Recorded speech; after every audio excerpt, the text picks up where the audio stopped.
Já estamos de volta com o primeiro bloco do Tribuna Livre desta sexta-feira, hoje 6 de setembro. Agradecendo sempre a sua audiência, a sua companhia e relembrando que esse programa será reprisado amanhã, sábado, dia 7 de setembro. Mas que você também poderá revê-lo acessando o site www.oriobranco.net. Conforme eu anunciei antes do intervalo comercial, nosso convidado de hoje é o ex-governador, ex-senador, ex-deputado federal, estadual, secretário da Fazenda do Estado, Nabor Júnior. Senador, na sexta você fez uma pergunta antes do intervalo, né? Reformule sua pergunta para que ele possa responder.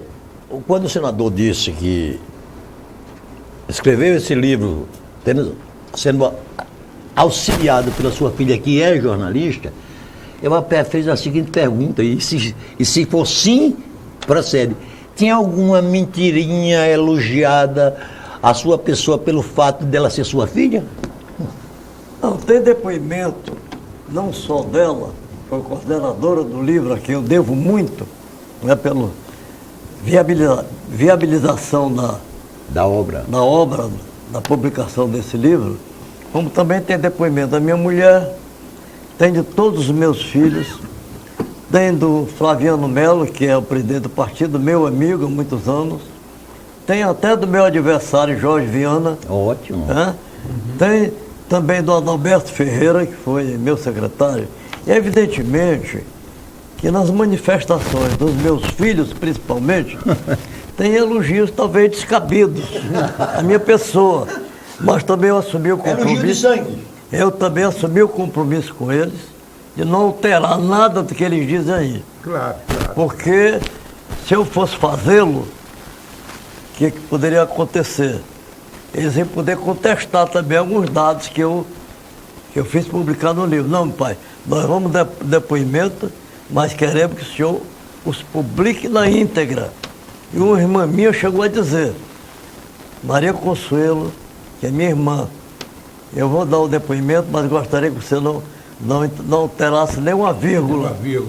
Então os depoimentos estão aí, eu acredito que estão, alguns deles estão até um pouco exagerados, em relação a mim, que acho que não mereço tanto.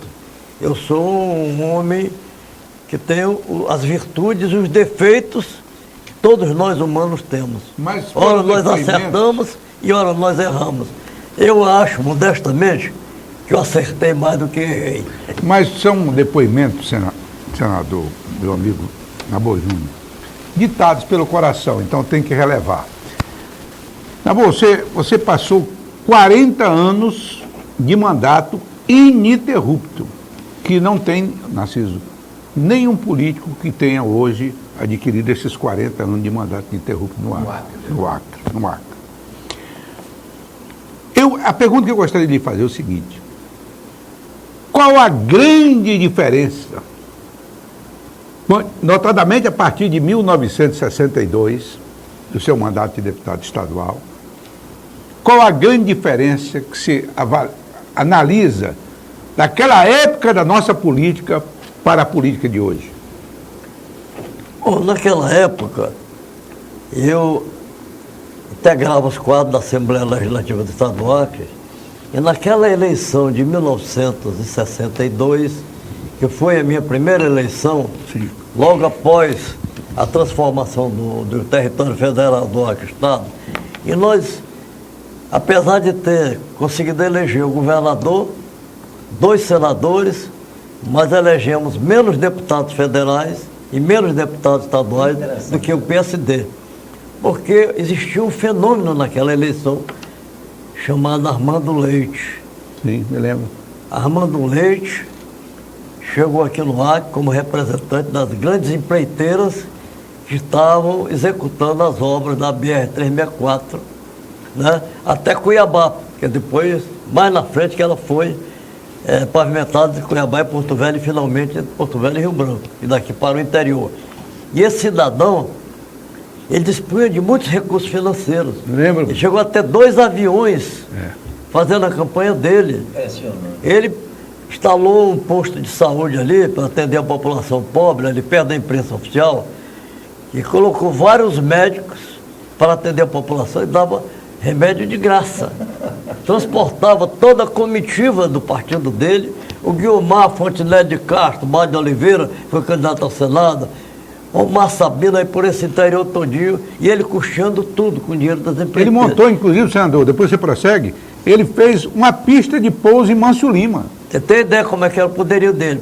Inicialmente, ele procurou o Rui Lino, que era o governador de então, ainda na época de território, mas tinha passado já Estado. Né? O Rui Lino foi o primeiro governador do Estado. Mas como o PT... Não eleito, né? Não eleito, Não indicado pelo presidente da República. Mas como o PTB, naquela eleição, fez uma coligação com o UDN e o PSP, as vagas tinham que ser rateadas entre os três partidos. Então, o Rui Lino disse a ele, olha, Armando, na nossa coligação não tem mais condições de abrir espaço para você. Aí ele procurou as lideranças do PSD, que o aceitaram. E com isso, graças à votação que ele teve, ele foi o deputado federal mais votado naquela eleição. Ele ajudou também nas eleições proporcionais de deputado federal e deputado estadual. Agora, o que aconteceu? O PSD, naquela eleição, elegeu 12 deputados estaduais. O PTB, com a UDN, elegeram 11. E o PT elegeu um, que foi Ivan Melo, lá de Cruzeiro do Sul. É verdade. Com o passar do tempo, o Ivan Melo aderiu ao governo. Depois veio o Hermelino brasileiro para o nosso lado. Então, como disse o Narciso, nós chegamos a ter 14 ou 15 deputados estaduais e o PSD são 8. Então, desde o início, que a gente via havendo essa disputa acirrada entre o partido tradicional que tinha governado o território federal do Acre por muitos anos, que era o PSD, e o PTB, que era a oposição ao PSD. O Guiomar dos Santos, que era a principal liderança do PSD, foi governador, deputado federal, senador posteriormente, já quando o Acre era Estado. Ele foi autor do projeto que propunha a transformação do território federal do Acre Estado, e que foi aprovada graças ao fato do parlamentarismo, ter sido implantado o parlamentarismo no Brasil. Porque o primeiro-ministro era o doutor Tancredo Neto, que era lá de Minas, de onde o Guiomar também era originário. E eles tinham convivido junto no Congresso. Então, o Guiomar fez um trabalho junto ao primeiro-ministro Tancredo Neto e a lei finalmente foi aprovada, com o aperfeiçoamento do deputado Jaime de Araújo. JG de Araújo Jorge. Jaime Araújo foi deputado estadual no Amazonas, era dessa firma, filho JG de Araújo Jorge, a grande firma aviadora de Manaus, que eu conheci, e o Jaime Araújo, a pedido do próprio Guiomar dos Santos, ele aperfeiçoou mais a Constituição. E um dos artigos que ele introduziu na Lei 4.070, é que, se não aprovasse a Constituição no prazo de 90 dias, passaria a vigir a Constituição do Estado do Amazonas. Por isso que, quando nós fomos eleitos em 1962, nós funcionamos pela manhã, de tarde e à noite, para que essa Constituição ficasse pronta até março, que tinha sido marcado também no dia da promulgação da Constituição, a eleição do primeiro governador.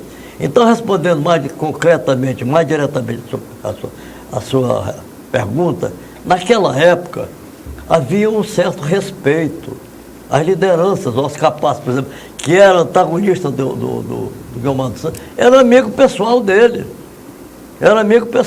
Ambos eram do Exército, se respeitavam mutuamente, mas no campo político era adversário. Enquanto o Guiomar dos Santos propunha a elevação do território federal do Acre a Estado, o Oscar Passos era contra, porque ele achava que o Estado não tinha condições econômicas, financeiras para se tornar Estado, que ia ser sempre dependente da União, como de fato sempre foi. Inventaram até que iam demitir os funcionários. Exato. Que eram federais, iam ser Estado, ou seriam demitidos. Você vê que a dependência era tão grande que na época que eu fui governador, e o Osmir Lima sabe disso, que ele era presidente do Banco do Estado, a receita própria do Estado, de ICMS e outros impostos de competência do Estado, não representava 20% da arrecadação total do Estado. 80% vinha do fundo de participação. Agora, veja bem, a nossa dificuldade. O governo federal era o presidente Figueiredo. E eu tive 2 audiências com ele. O livro Não me atendeu nenhuma das vezes. Foi muito cortês comigo, foi me receber na porta do gabinete, depois foi me conduzir até a porta do gabinete, mas sempre dizia, quando eu falava na situação difícil, lá, não tem recurso, não tem recurso, não tem recurso. Então, depois com o passar do tempo, ficou esse antagonismo quase que inconciliável, né? Das forças de esquerda com as forças de centro e de direita, que agora, nessas eleições passadas, ficou bem demonstrado com a eleição do atual presidente Jair Bolsonaro, que é um homem extrema-direita, estava concorrendo contra o candidato de centro-esquerda, que era o Fernando Haddad. Agora, senador Nabor Júnior, o Osmir perguntou agora com relação à antiga política e à atual política. Aí eu lhe pergunto, ainda mais ou menos nessa linha, quando o senhor tem, por exemplo, partidos do qual o senhor fez parte, que era o PTB, o PMDB, que antigamente não tinha essa questão de corrupção, ou se tivesse, eram casos isolados, e como é que o senhor vê hoje, por exemplo, o próprio partido, figuras grandes do partido do qual o senhor fez parte, envolvidos em esquema de corrupção que a gente pode dizer que levaram o Brasil à situação que está hoje? A corrupção, ela não atingiu, não foi só praticado por elementos do PMDB ou do MDB. Não, claro. Foi de vários partidos. E o principal responsável pela corrupção que houve no Brasil e no Estado é o PT. O PT que dominou o país por quase 15 anos. E foi quando a corrupção mais se intensificou, com a formação de cartéis das grandes empresas construtoras, né? Com a participação de elementos do governo, de ministros do governo, e alguns deles foram presos até, como o Antônio Palocci, e aquele Manteiga está quase com a de prisão já decretada pela Justiça, evidentemente que atingiu também alguns elementos do PMDB que faziam parte do governo. Mas a corrupção no Brasil se intensificou muito mais nos governos do PT. E aqui no Acre, eu não vou fazer uma afirmação leviana, mas há muita denúncia também de muitas facilidades, de muitas concessões indevidas, de muitos empréstimos tomados indevidamente para obras que não foram totalmente executadas, que ficaram pela metade. Isso também faz parte da corrupção. Então, no que tange ao PMDB, eu acho que todos devem pagar pelos crimes que cometeram. E alguns do PMDB, algumas lideranças, tipo Eduardo Cunha, o ex-governador do Rio, Sérgio Cabral, estão presos por conta de corrupção, mas também estão presos elementos do próprio PT, como o tesoureiro do PT, João Vacari Neto, e outras lideranças do PT também senador, naquela época. Eu discordo muito dessa lógica da criminalização da política, da corrupção com criminalização da política, mas eu preciso explicar para que não diga que eu estou defendendo. Que combater a corrupção não deve ser qualidade de nenhum governo, deve ser uma obrigação. Claro. Eu nunca mais votarei num cara que diga, vote em mim porque eu sou honesto. Porque ele está fazendo uma propaganda inútil para mim. Agora, a pergunta que eu vou fazer, e com a sua experiência de 40 anos, e olha que eu fui deputado de oposição ao seu governo, e eu não lhe dava trégua, o senhor sabe disso.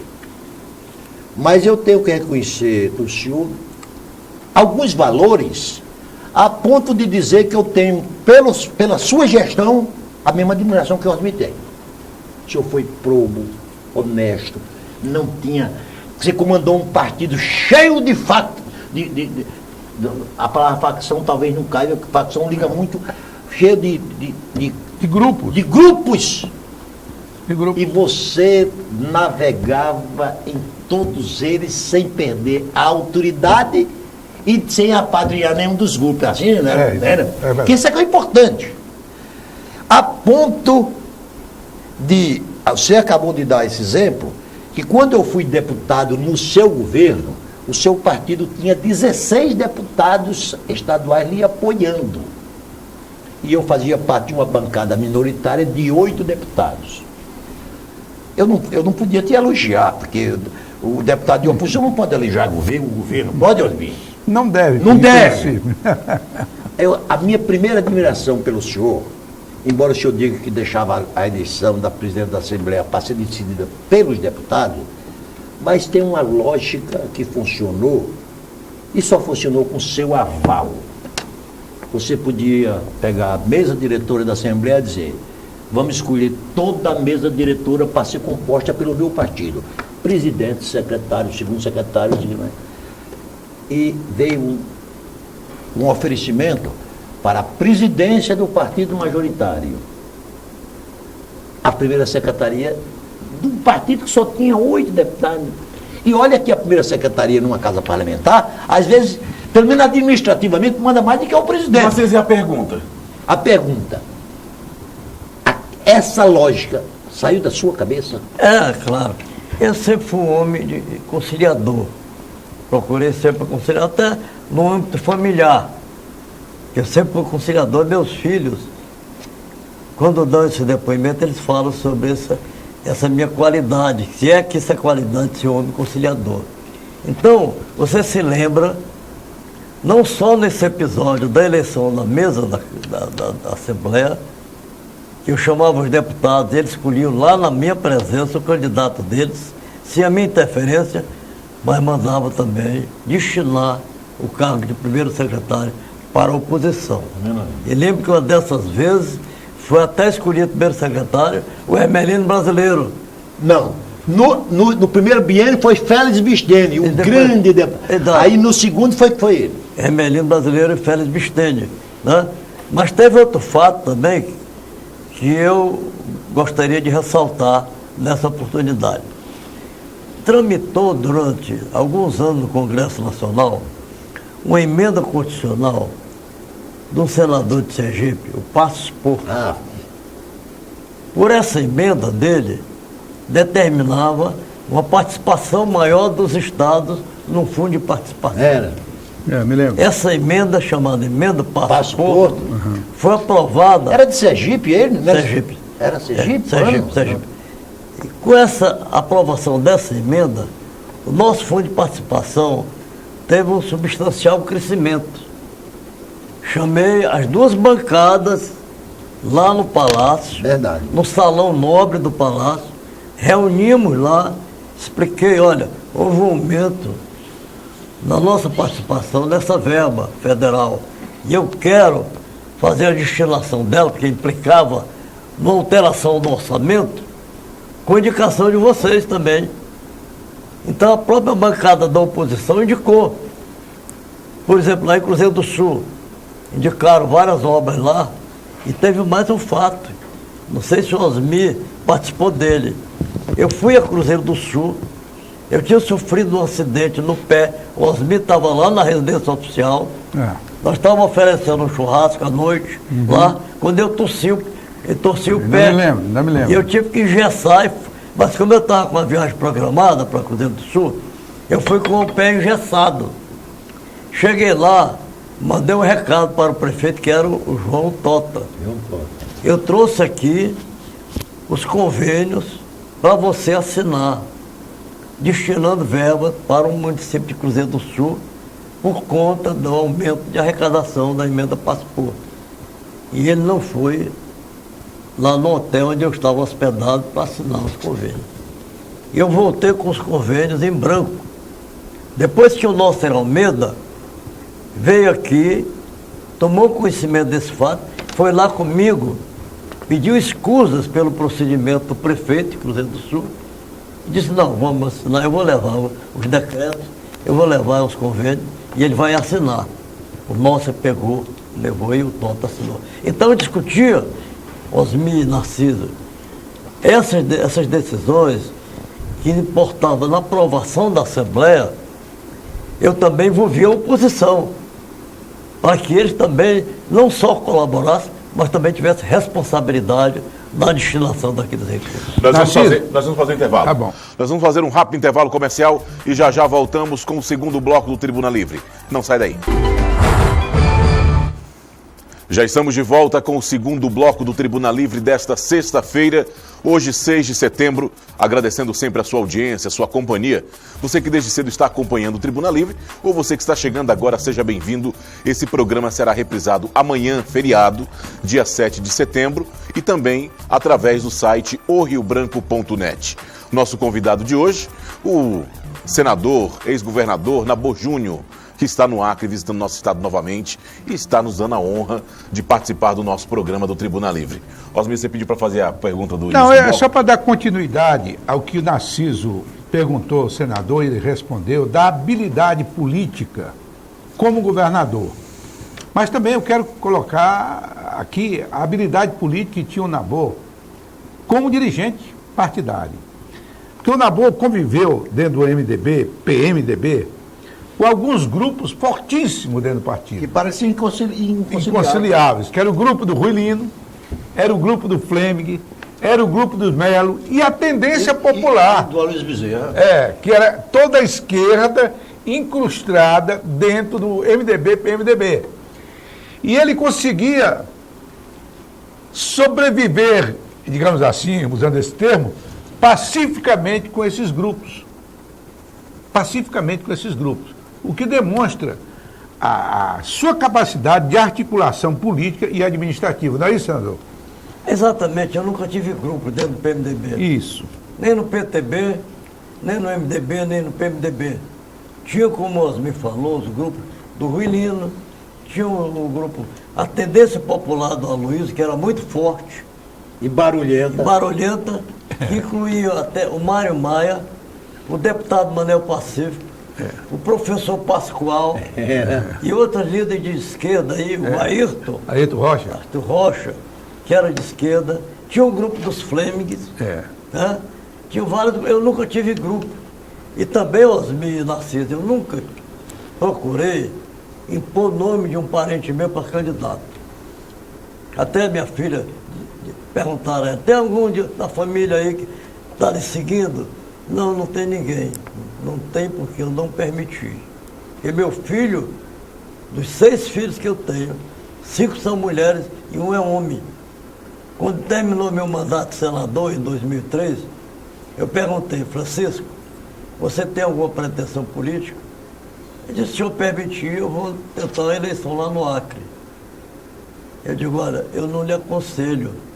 Primeiro, que eu perdi uma eleição. O eleitorado do Acre, houve uma renovação muito grande. E muitos eleitores jovens que não sabem quem é Nabor Júnior. Uma eleição hoje é uma eleição cara. Isso. Eu não tenho recurso para bancar uma candidatura sua. Para poder você se candidatar, inclusive, você tem que renunciar ao emprego público que você tem. Para você ir para lá. Você tem que ir para lá com antecedência. Não pode chegar de última hora e dizer que é candidato, porque é meu filho. Então, eu lhe aconselho, você continue trabalhando no seu emprego e abandone essa ideia de ser candidato. Narciso, permite só pegar uma deixa que ele aí. E meu apresentador também. Claro. Ele falou eleição cara. Mas naquela época, Nabor, da tua eleição, a tua eleição foi pelo momento histórico que vivíamos. Basta dizer que a sua campanha foi a mais pobre possível. Nós fazíamos pequenas coletas entendeu? Pequenas coletas. Agora, o que é que nos unia e ao povo? Bandeiras. Que é o que falta hoje. Eu quero entrar nesse assunto também. O que falta hoje. Nós defendíamos, naquele momento, as liberdades públicas, a eleição direta, a constituinte, a anistia, uma série de bandeiras que empolgavam a população. Então, nós não precisávamos de dinheiro, nós precisávamos de voz. E isso nós tínhamos. Que é a grande diferença que eu faço hoje. Hoje o país não tem bandeiras para superar o desemprego, as suas inúmeras dificuldades. Eu não vejo, Nabor, não sei se você comunga dessa mesma ideia, eu não vejo ninguém com bandeiras que venham se aliar à população. Osmir, Mas deixa eu te responder essa não, questão. ele vai responder a ditada minha questão. Foi justamente na eleição que fui candidato a deputado estadual pela primeira vez. E diga de passagem, e vamos aqui, por dever de justiça, dizer que você disputou a eleição com um outro político que era honrado, sério, que era o Jorge Calum. Sem dúvida.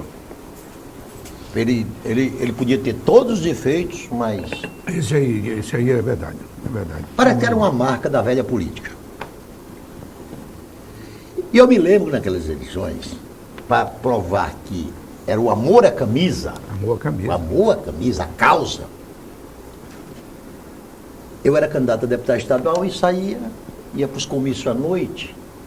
Aí, curiosamente, eu passava no meu comício, no comício do meu candidato, e ia olhar o seu comício, assistir. Se eu tivesse dado uma opinião ali, eu tinha dado a opinião mais furada do mundo. Sabe por quê, Osmir? Porque no comício do Calum, na época, tinha 3.000 pessoas, 200 carros. Aí chegava nos seus comícios, era em cima de uma caminhonetezinha. Eu digo, o lavagem esse Nabu vai levar. Aí a bandeira, a causa, Exato. estava por trás disso. Era isso que acontecia mesmo? Acontecia. Agora, a propósito dessas considerações que você fez a respeito do Jorge Calum, eu fui adversário do Jorge Calum várias vezes. E, para a sorte minha, talvez em sucesso dele, eu ganhei todas. Eu ganhei para governador em 82 de Jorge Calum. Ganhei para o Senado em 86 de Jorge Calum. Ganhei em 94 para senador de Jorge Calum. No entanto, o Jorge Calum era meu grande amigo. Ótimo, tá vendo? Meu grande amigo. Depois que ele deixou de ser senador, toda semana ele ia tomar café no meu gabinete. É isso que está faltando, né, Osmir? O Jorge Calum ia no meu gabinete. E outra coisa que eu quero citar para vocês. Ele tem um filho, Dr. Cláudio Calum, que é um dos melhores médicos que tem em Brasília. O filho dele. A minha mulher é cliente dele, Dr. Cláudio Calum. Eu já falei isso para ele, olha, apesar de ser adversário do seu pai, competi com ele em várias eleições. Nunca ele deixou de tomar um cafezinho no meu gabinete. Nós convivíamos pacificamente e amigavelmente.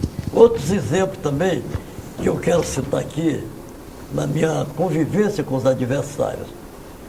O Eloy Abud, na eleição de 62, ele candidatou-se a deputado estadual, foi o último colocado na chapa do PSD. E só foi eleito graças ao apoio da mãe do Romildo Magalhães, a dona Mocinha. Mocinha lá em Feijó. Devido à atuação dele na Assembleia, de oposição ao governo do Zé Augusto, e os debates que eu travava com ele lá na Assembleia, e o trabalho que ele fez aqui de assistência ao povo de Feijó, na eleição seguinte, ele foi o mais votado. Ele foi o mais votado. E continuamos travando as mesmas embates. Uma ocasião, eu estava fazendo uma crítica ao governo do Cerqueira Filho, que ele defendia na Assembleia, estava lendo um documento que incriminava o governador Cerqueira Filho. Ele levantou-se da bancada dele, foi lá na tribuna, tomou o documento da minha mão e rasgou na minha frente. Foi meu eleitor em 1982 para o governo do Estado. Ele mesmo me confessou que votou em mim em 1982. O Chá Filho, José Chá Filho. José Chá Filho, foi meu colega na Assembleia, constituinte também, em 62, e 66 também foi. Depois foi ser meu vizinho lá na rua Benjamin Constant. E a nossa amizade se tornou tão próxima que as filhas dele me chamavam de tio Nabô. Ainda hoje moro em Brasília e só me trato por tio. E minhas filhas chamavam de tio Chá. E ele tornou-se um grande amigo meu. E eu o visitei, inclusive, quando ele estava. Mas nós falamos também sobre a questão de uma campanha modesta. Exatamente. Não é? que foi a sua de 82 para o governo A do campanha Estado. cara foi a do Armando Leite, como eu já falei anteriormente. Ele tinha 2 aviões aqui, fazendo toda a campanha em todos os estados. Só para complementar, senador, ele colocou em cada município, ele colocou no mínimo 2 jipes com tração. Que não tinha, ele levava de avião e colocava os jipes lá, quem que inflacionou? não tinha quase carro nos municípios. Quem inflacionou aquela eleição foi exatamente o Armando Leite. Mas Agora, também só teve o seguinte teve, deixa eu- teve um único mandato também, né? Também, é isso que eu ia dizer. Na eleição seguinte, ele concorreu à reeleição e não conseguiu ser Foi eleito. nada. Certamente porque não tinha mais Mas a recursos que as cobertura. empresas construtoras tinham repassado para Ou ele não na eleição respondeu seguinte. bem durante a Câmara Federal a essas empreiteiras e não bancaram mais. Ô, senador, Narciso, deixa a gente fazer um intervalo. Vou fazer mais um rápido intervalo comercial e já já a gente volta com o terceiro bloco do Tribuna Livre. Não sai daí. Já estamos de volta com o terceiro e último bloco do Tribuna Livre desta sexta-feira, hoje 6 de setembro, agradecendo sempre a sua audiência e a sua companhia, relembrando que o programa será reprisado amanhã, mas que você também pode rever acessando o site riobranco.net. Nosso convidado, Nabô Júnior, ex-governador, ex-senador, político acriano, né? Bastante conhecido. Nós já falamos aqui durante todo o programa, senador, que o senhor teve 40 anos de mandato. O senhor falou no bloco anterior das suas vitórias sobre os seus adversários. Eu lhe pergunto, como é que é ter 40 anos de mandato, conseguir vencer várias eleições e de repente perder uma eleição? E pergunto mais ainda, qual sua maior decepção e a sua maior alegria nesses 40 anos de vida pública? Bom, eu perdi as eleições de 2002. Em primeiro lugar, eu atribuo esse fato à renovação que houve no eleitorado. Quando eu me elegi governador do Acre, eu tive 60 mil votos. Para o Senado também tive 60 e poucos mil votos. Quer dizer, o eleitorado não chegava a 200 mil. Na eleição de 2002, o eleitorado do Acre tinha dobrado. E esse eleitorado novo fez uma opção pelo candidato novo, que não eu, que era um político tradicional, que aconteceu agora nas eleições do ano passado. Hoje a Câmara dos Deputados, por exemplo, tem uma renovação de mais de 50%. O Senado, a renovação de 45%. Figuras tradicionais que militaram lá no Senado, tipo Roberto Requião e outros Pedro mais. Simão? Pedro Simão deixou espontaneamente. Deixou espontaneamente. Mas outros que tinham a eleição já garantida até a véspera da eleição, as pesquisas estavam indicando a vitória dele, como também da Dilma Rousseff lá em Minas Gerais. Então o eleitorado não aceitou e resolveu renovar. Então, no meu caso específico, eu atribuo principalmente a esse processo de renovação, que certamente, como eu já era um político tradicional, com 40 anos de mandato, eles acharam que deviam mandar um senador novo para lá. Não me causou nenhuma mágoa. Como eu digo aí no meu discurso, no dia que eu encerrei o meu mandato, eu fiz um discurso agradecendo ao povo lá, dizendo que eu não tinha mágoas pelo fato de eu ter sido derrotado. Porque o povo já tinha sido tão generoso comigo, como é que me elegeu durante 40 anos, e só porque perdi a eleição, eu ia me considerar uma pessoa Narciso, que vai ser punida pela população. Então não tenho mágoa nenhuma com relação a esse fato. Não tem mágoa do povo acriano, Não, mas uma outra pergunta que eu lhe fiz é, qual sua maior alegria e sua maior decepção nesses 40 anos? A minha maior alegria foi a minha primeira eleição, porque eu não ia nem ser candidato a deputado estadual naquela eleição, em 62. Eu vim como delegado do município de Tarauacá, eu e o tio do Altevi, que era o vice-presidente do PTB lá em Tarauacá, o Bigam Moraes. Né? E quando chegou aí, o Ruilino era governador, houve uma reunião prévia da convenção do partido, lá no Palácio Rio Branco, e foi dito que cada município tinha direito a indicar um candidato a deputado estadual. E o Ruilino indicou o Geraldo Brasil, que eventualmente tinha nascido em Tarauacá, durante o período em que o pai dele foi comandante da Guarda Territorial. E o Ruilino era de Tarauacá, né? E ele nasceu em Tarauacá, o Geraldo Brasil. Aí o Bigam Moraes levantou-se, sem me consultar, não, o candidato de Tarauacá é o Nabô. É o Nabô. Aí nós fomos para a convenção e o meu nome foi homologado. Então, como o eleitorado de Tarauacá era eleitorado pequeno, você tem ideia, só elegeu a mim e uma parte do Benjamin Ruela também, porque o Benjamin Ruela era de Cruzeiro do Sul, mas também nasceu em Tarauacá. Mas ficou como suplente, o Ele Benjamin. ficou como primeiro suplente. E graças ao trabalho da irmã dele, Antonieta Maia, que era mulher do Evilásio Maia, que era sócio do AltV, Sim. e eles tinham muitos fregueses, tinha muita popularidade lá, o AltV principalmente, e o trabalho dela. Foi um trabalho. Então, Tarauacá só elegeu, enquanto o Cruzeiro do Sul elegeu uns 3 ou 4, que foi o Taumaturgo, elegeu, não, o Cadastro foi na eleição seguinte, Joaquim Cruz, o Aloysio Queiroz, tinha sido prefeito lá no tempo do Altino Machado, e ainda elegeu o nosso primeiro suplente, que foi o Antônio de Barros. Sim. Então, quando... E o Benjamin Ruela como primeiro suplente. Primeiro suplente. Que assumiu com a morte do Milton Matos Rocha. Milton Matos Rocha. Então, essa minha eleição, inclusive, eu fiquei numa dúvida tremenda, porque naquele tempo, não havendo o Tribunal Regional Eleitoral aqui, os boletins dos mapas eram encaminhados para Brasília. E o Zé Augusto, que tinha sido eleito governador, passando por Tarauacá, entrando para Cruzeiro do Sul, lá no aeroporto eu fui recebê-lo e perguntei como é que está o resultado da eleição. Ele disse, você foi eleito deputado. Então foi uma alegria muito grande. Tanto que saíram me carregando nos Então braços, o resultado chegava por recado? Era alguém levava o recado? Não tinha telefone, não tinha nada, era uma dificuldade. Para poder se comunicar com o Rio de Janeiro, Brasília e São Paulo, só tinha radional aqui.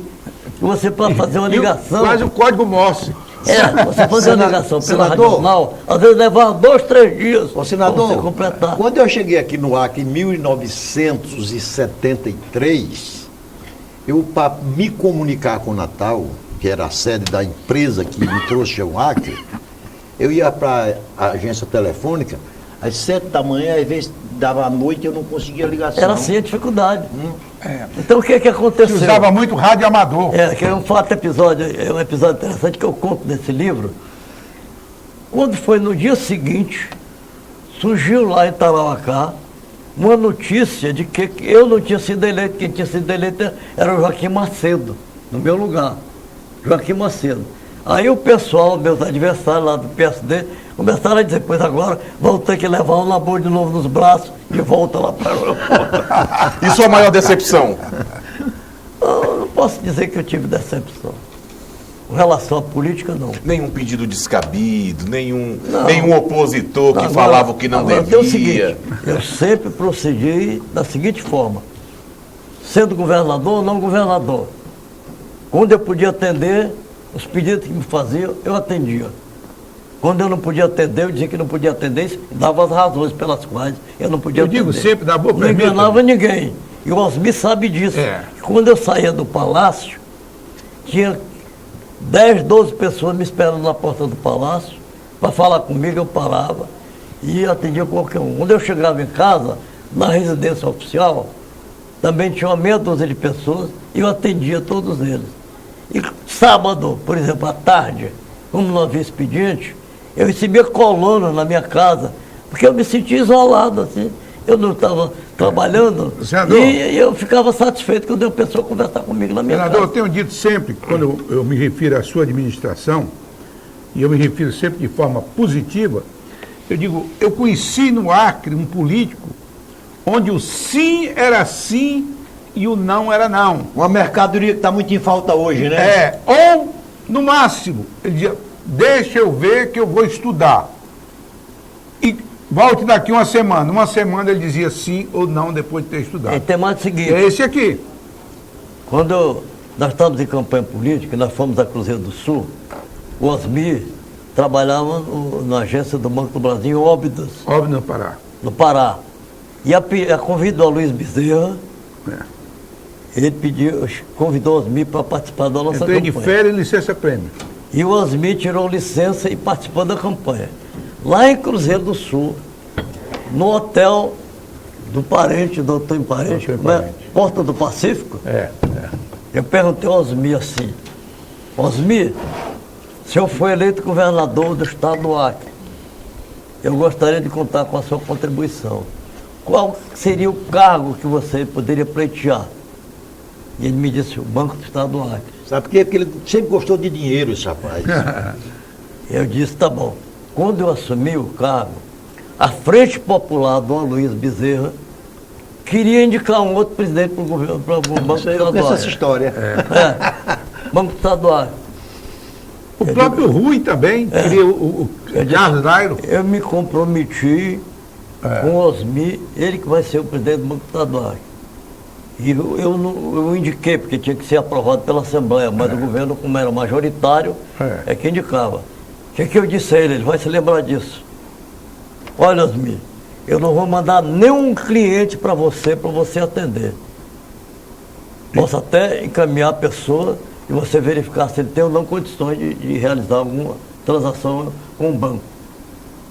A responsabilidade vai ser de vocês, da diretoria. Eu não vou indicar ninguém. E aconteceu 2 episódios que ficou comprovado. Tinha um amigo do meu pai lá em Belém, meu pai era paralítico, né? E que levava meu pai para aquelas localidades ali próximo de Belém, né? E assim que eu tomei posse, ele veio aqui. Foi lá na minha residência. Como ele tinha embarcações, fazia o transporte de mercadoria para Tarauacá, etc., com o navio Sobral Santos, ele foi lá e queria que o Banco do Estado financiasse a construção de um navio para ele. E eu disse, olha, Orlando, o nome dele, o Banco do Estado não atua nessa área. Não atua nessa área. Mas posso não dizer que eu estou com má vontade, eu vou encaminhar para o presidente do Banco do Estado. Fiz um bilhetinho, me estou encaminhando, Orlando, etc. Ele vai ouvir o pleito dele, se dá ou não para atender. Evidentemente que não dava. Como não deu. Isso é a Sonamã. É o Banco do Brasil, que é o agente financeiro da Sonamã, e não o Banco do Estado do Acre. Outro caso, eu não quero citar o nome, porque ele talvez ainda seja vivo aqui, ele foi lá em casa falar comigo para que o Banco do Estado desse um financiamento para a pecuária, para ele comprar gado. A mesma coisa eu disse a ele, caminhou aos mil. Chegou lá, não tem. Nós não operamos, você vai no Banco da Amazônia ou no Banco do Brasil. Então, dei total independência.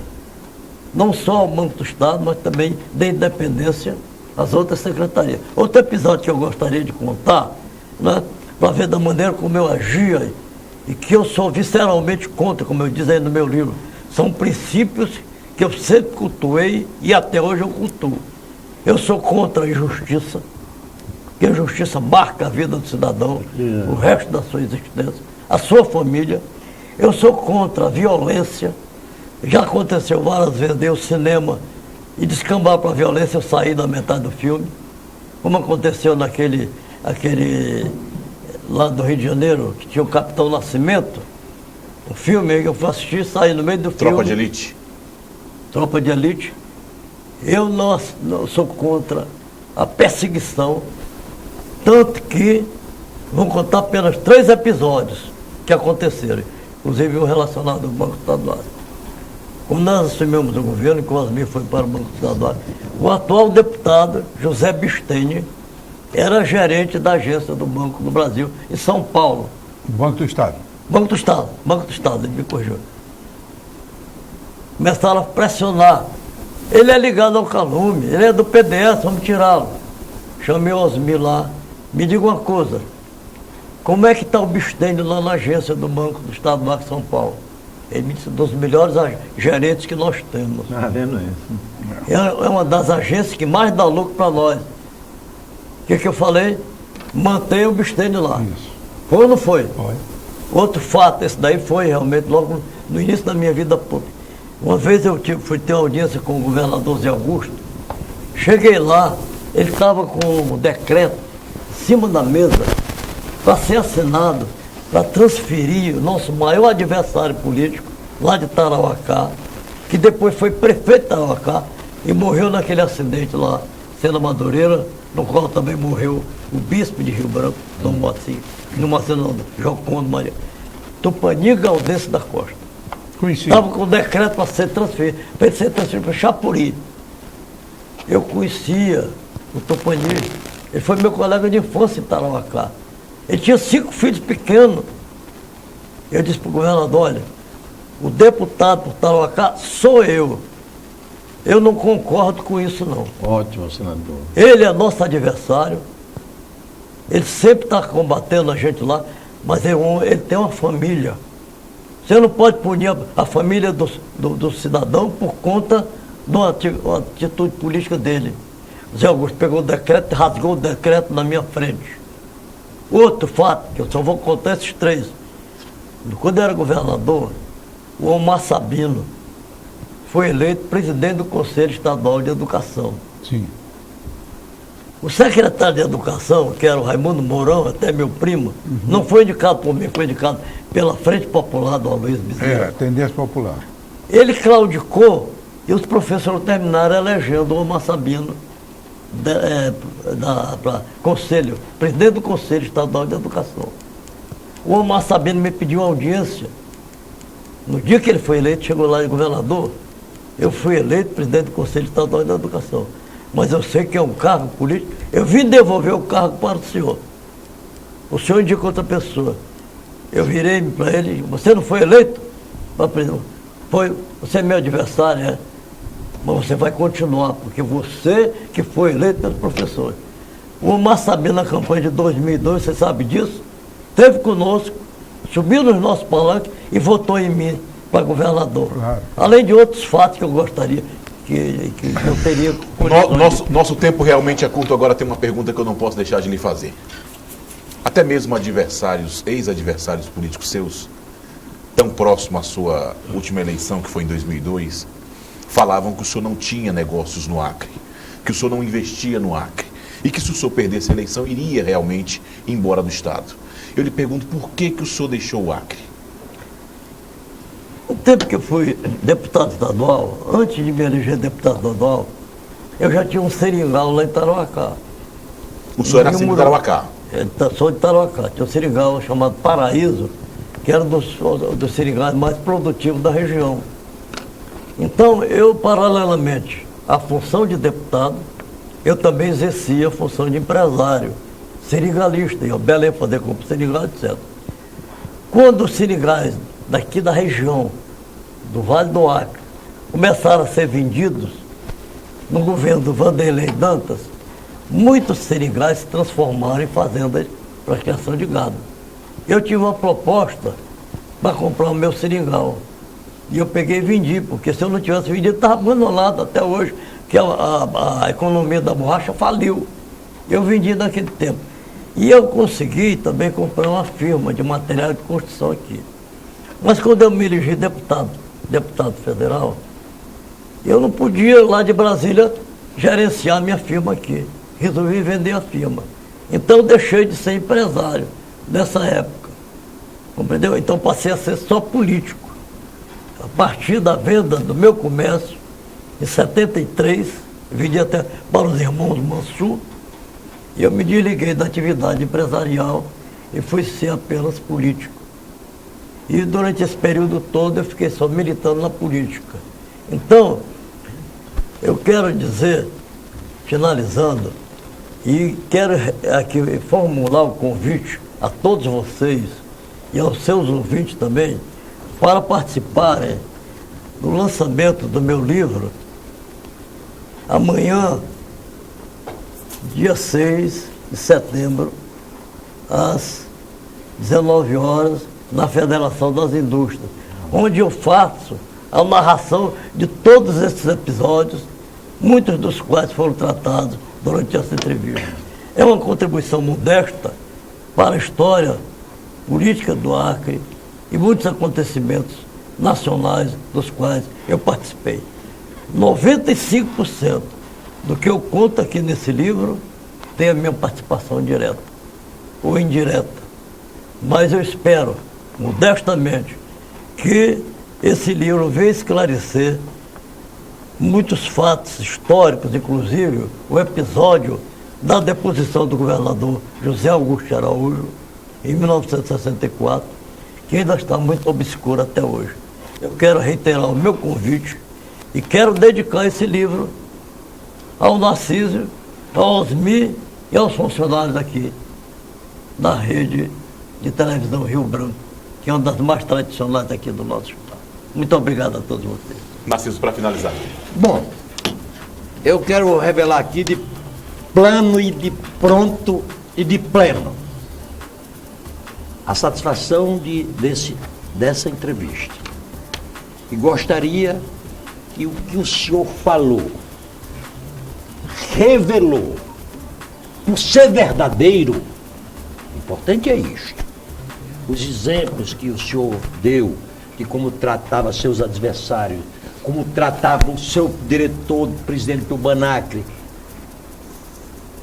sirva de exemplo para esses inventores da nova política, né, Osmir? Porque eu não tenho nada que aprender com essa nova política. Eu tenho que aprender com a velha política. Porque da velha política, eu quero reiterar aqui, saiu nomes como o seu, como o de Calume e de tantos outros políticos do Acre. Então, muito obrigado pela sua presença nesse programa. Osmir? Eu gostaria de contraditar um pouco o senador. Este livro não é uma simples contribuição, é uma grande contribuição que o senhor está dando à história do Acre. Por quê? No Acre, lamentavelmente, nossos historiadores não vão atrás das verdadeiras fontes e muitas vezes querem reinventar a história. Nós deixamos passar Guiomar, não temos um livro nem nada em detalhes da vida, deixamos passar Oscar Passos, o próprio Ruilini, tantos e tantos outros que ajudaram a fazer a história, notadamente do Acre Estado. Ninguém tem nenhuma biografia, ninguém tem nada. Com esse seu livro, o senhor está dando uma demonstração para o Acre e para a posteridade de que foram aqueles grandes momentos do início do Acre Estado. A contribuição valiosa que o senhor deu nos seus 40 anos de vida pública, de forma honesta, de forma simples e, acima de tudo, de forma acriana de ser. Eu agradeço ser seu amigo. É uma honra para mim. Senador Lambo Júnior, para finalizar. Eu quero concluir as minhas observações dizendo que eu me sinto realmente hoje um homem realizado com a publicação desse livro. Porque diz que a pessoa só se realiza se ele praticar 3 atos.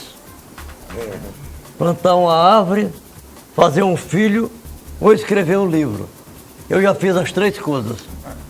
Então, me considero hoje um homem realizado. Espero que essa pequena contribuição com a publicação desse livro, né, sirva de exemplo. Eu encontrei, por exemplo, o Jorge Viana, que sempre foi meu adversário político, e ele me disse no avião: eu lamento muito, senador, não ter publicado as memórias do meu pai, do Ilde Viana. Porque o Ilde Viana foi vereador, foi prefeito interino de Rio Branco, foi deputado estadual por muitos anos, foi presidente da Assembleia, foi deputado federal, meu colega na Câmara, era meu amigo pessoal, foi secretário de administração de agricultura no governo Flaviano, e ele disse que ele morreu e não deixou as memórias dele publicadas. E eu disse a ele, pelo que seu pai representou na vida pública do Estado do Acre, ele merece biografia póstuma. Você procura, através da sua mãe que ainda é viva, dos que conviveram com o Ilde Viana, aqueles que participaram das atividades, das quais o Ilde Viana também participou, elemento suficiente para você publicar um livro de memórias pós-mortem, né? Memórias póstumas do Ilde Viana. Então, quero agradecer a vocês essa grande oportunidade que vocês me ofereceram nesse dia de hoje, está concedendo essa entrevista, né, que tem por objetivo esclarecer alguns pontos que não estavam suficientemente claros na memória da atual geração de acrianos. Muito obrigado a todos. E com isso nós terminamos o Tribuna Livre desta sexta-feira, 6 de setembro, agradecendo sua audiência e relembrando que você pode rever esse programa acessando o site riobranco.net. Outras informações também no site, e gostaríamos de agradecer o Nabor Teles da Rocha Júnior, ex-deputado estadual, deputado federal, governador e senador do estado do Acre. Nós estamos indo embora e voltaremos na próxima semana com mais um Tribuna Livre aqui na sua TV Rio Branco. Bom final de semana e até lá. Eu ia perguntar.